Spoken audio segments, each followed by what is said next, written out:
हाँ जी, +1 क्लास आ गया हमारा last chapter financial statement. Starting की थी जब हमने +1 की तो अकाउंटिंग साइकिल किया था, याद है? सारे स्टेप फॉलो करते हुए बिल्कुल एंड ऑफ द ईयर हम कहां पर आ गए थे? फाइनल अकाउंट पे। तो यही है हमारा फाइनल अकाउंट। यहां के बाद आपका पूरा +1 का सिलेबस खत्म, लास्ट चैप्टर है ये आपका। तो फाइनेंशियल स्टेटमेंट के अंदर फाइनल अकाउंट होते हैं हमारे 3 टाइप से: trading account, profit and loss account और बैलेंस शीट। यही 3 account with pro forma and with solution with methods हमने इस चैप्टर के अंदर कंप्लीट करने हैं। चलिए शुरू करते हैं। Trading account, profit and loss account आज करेंगे हम। देखिए इसका फॉर्मेट क्या होता है। सबसे पहले यहां पर आता है opening stock. Opening stock pro forma आपकी बुक में भी गिवन है, बट मैं आपको इस तरह से कराऊंगी ताकि कंपैरिजन वे में ये दोनों कंप्लीट हो जाए आपकी। ठीक, ओपनिंग स्टॉक यहां, क्लोजिंग स्टॉक यहां, दो चीजें ये हो गई। क्लोजिंग स्टॉक यहां, ठीक है। परचेज यहां, सेल यहां, दो चीजें ये हो गई। लेस परचेज रिटर्न और लेस सेल्स रिटर्न। ये लो, सीक्वेंस से हमने 4 चीजें लिख दी। क्या मुश्किल इसमें, आसानी से याद हो जाएंगे। उसके बाद देखो यहां पर लिखने हैं हमने डायरेक्ट एक्सपेंस, डायरेक्ट एक्सपेंस, और यहां लिखने हैं हमने इनडायरेक्ट एक्सपेंस। ठीक, डायरेक्ट एक्सपेंस इसको क्यों बोलते हैं? क्योंकि डायरेक्ट टू फैक्ट्री होते हैं। ये ट्रेडिंग अकाउंट में यहां डेबिट साइड में वो एक्सपेंस लिखे जाएंगे जो हमारा गुड्स बनाते टाइम होते हैं। सामान को प्रोड्यूस करते टाइम फैक्ट्री में जो एक्सपेंस होते हैं, मींस प्रोडक्शन के टाइम पे जहां वर्किंग एरिया होता है, जहां पर वहां पर जो एक्सपेंस होते हैं related to goods, direct to goods होते हैं, इसीलिए इसको ट्रेडिंग अकाउंट में लिखा जाता है।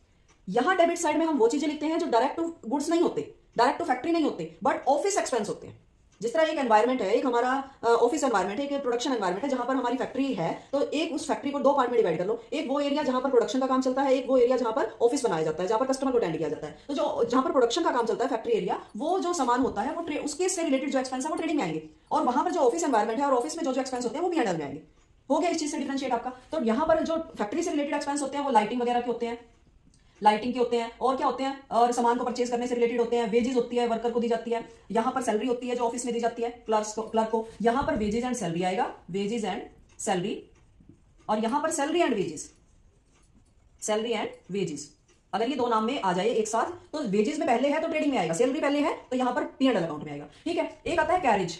कैरेज होता है किराया, जो हम सामान वगैरह लोड करवाने से रिलेटेड जो सामान का किराया होता है वो कैरेज में लिखा जाता है। अगर ये परचेज पे है, परचेज पे है तो मतलब रॉ मटेरियल से रिलेटेड किराया है तो ट्रेडिंग में आएगा। या कैरेज इनवर्ड भी हो सकता है, ये एक ही बात होती है, इनवर्ड हो या परचेज पे हो तो ट्रेडिंग में आएगा। लेकिन यही कैरेज अगर सेल पे है या आउटवर्ड है तो फिर ये P&L में आएगा। आउटवर्ड होता है सामान ले गए हैं, सेल हो चुका है, आउट हो चुका है, तो फिर ये हमारा ऑफिस से ही आउट होता है ना, सामान सेल होता है। लेकिन जब आता है तो फैक्ट्री के अंदर आता है, क्योंकि वही प्रोडक्शन होनी है। तो यहां पर कैरेज और इनवर्ड और आउटवर्ड में डिफरेंस करना आपको जरूरी है कि कहां कहां आएंगे। और क्या होता है, रॉयल्टी आ सकता है, रॉयल्टी और डॉक चार्जेस हो सकता है। ये सब जो है एक्सपेंस हमारे फैक्ट्री से रिलेटेड एक्सपेंस है। यहां क्या हो सकता है, postage, rent, discount, depreciation, interest paid, बहुत सारे होते हैं। ठीक है। तो यहां पर सारे ऑफिस एक्सपेंस ही लिखे जाएंगे, ऑफिस एक्सपेंस। अब देखिए यहां पर 2 चीजें और बता रही हूं मैं आपको। ये जो रेंट है ये पेड भी हो सकता है, रिसीव्ड भी हो सकता है। डिस्काउंट है, पेड भी हो सकता है, रिसीव्ड भी हो सकता है। इंटरेस्ट पेड भी हो सकता है, रिसीव्ड भी हो सकता है। तो अगर रिसीव्ड है तो हम उसको इनकम साइड लिखेंगे, जिस तरह रेंट रिसीव्ड, रेंट पेड आएगा इधर, रेंट रिसीव्ड आएगा इधर। तो पहचान कैसे होगी? अगर ये डेबिट दे रखा है तो मतलब वो पेड है, डेबिट में लिखोगे। अगर वो क्रेडिट दे रखा है तो वो रिसीव्ड है, आप उसको क्रेडिट में लिखोगे। सेम इसी तरह की जो चीजें होती हैं वो डिस्काउंट पे भी लागू होती है ये बात।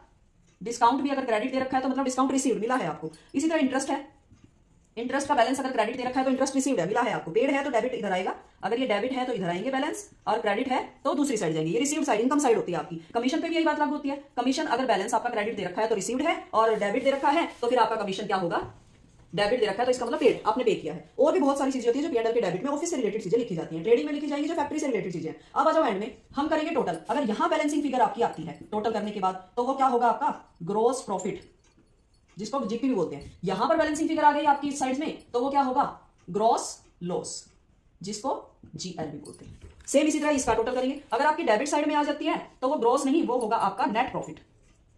Net profit means NP। ये आपकी बैलेंसिंग फिगर है अगर डेबिट में आती है तो। अगर वही बैलेंसिंग फिगर आपकी क्रेडिट में आ जाती है तो वो क्या होगा नेट लॉस, यानी कि NL।